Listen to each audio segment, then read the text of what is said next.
Сайн байцгаана уу хүүхдүүдээ. Өнөөдрийн хичээлээ эхлүүлье. Өнөөдрийн хичээлийн сэдэв бол холбох хэрэглүүрийн ангилал. За монгол хэлний өгүүлбэр зүүн нэгж тус бүр хоёр бүрэлдүүлбэртэй. Тэр нь утгын болон хэл зүүн тодорхой харьцаанд орсноор нэгж тус бүрийн бүтэц үүсэж буй учир үг холбох арга хэрэглүүрийн тухай асуудал бол өгүүлбэр зүүн үндэс юм аа.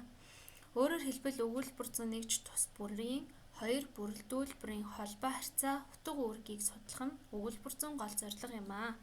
Тэгэхээр одоо энэ бүрэлдүүлбэрийг холбож байгаа холбох ёс гэдэг бол холбоо үг болон өгүүлбэрийн бүрдэл хэсгүүдийн хоорондын холбоо олон харьцааны утгыг хэл зүүн арга хэрэглүүрээр илрүүлж хэрэглээнд оруулахыг хэлдэг. За холбох ёсон дотроо зэрэгцүүлэн холбох, өгсрүүлэн холбох, харилцаа өгсрүүлэн холбох гэж гурван ангилдаг.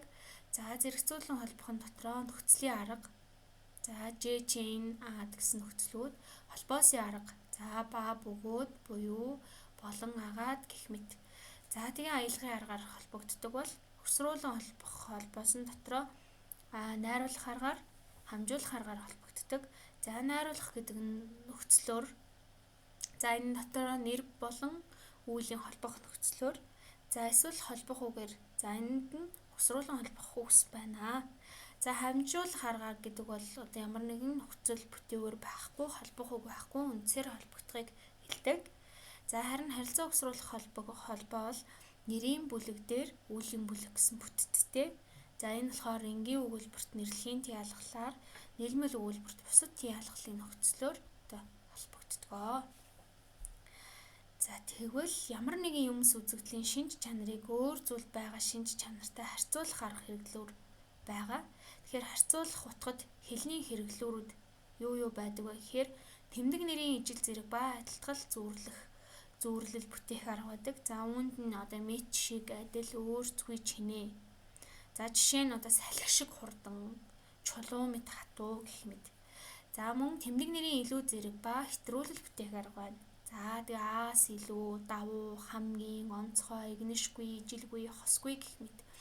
За энэ нь болохоор одоо жишээлбэл салхинаас хурдан, хосгүй, хатуу, ижилгүй, цэвэр гэх мэт. За мөн дараагийн арга бол эсрэгцүүлэх утгатай холбох хэрэглүүр. За үүнд бол эсрэгцүүлэн холбох нөхцлүүд байна. За эвч, тай, гүй гэсэн нөхцөл. За эсвэл эсрэгцүүлэн холбох үг байна. За харин, гэвч, бол, эсвэл гэх мэт. За жишээ нь та нар ээжийнхээ алга болсон бөгжийг ирсэн бол би зөөх шинэ бөгжийг ирлээ. За гэх мэтчлэнгийн. За шалтгааны утгатай холбох хэрэглүүрүүд байна. За үүнд одоо шалтгааны утгатай нөхцөл байна. За ахлаар, хууя гэх мэт. За шалтгааны утгад холбох үгс байна. Тулд, учраас, улмаас гэх мэт. За жишээ нь төрүүлж очоод ухчихдаггүй учраас ирэх цаг өнгөрснөөс баян байдаг. Одоо гэх мэтчлэнгийн. За тэгээд өнөөдрийн хичээлдээ анхаарал хандуулсан хүүхдүүдтэй баярлалаа.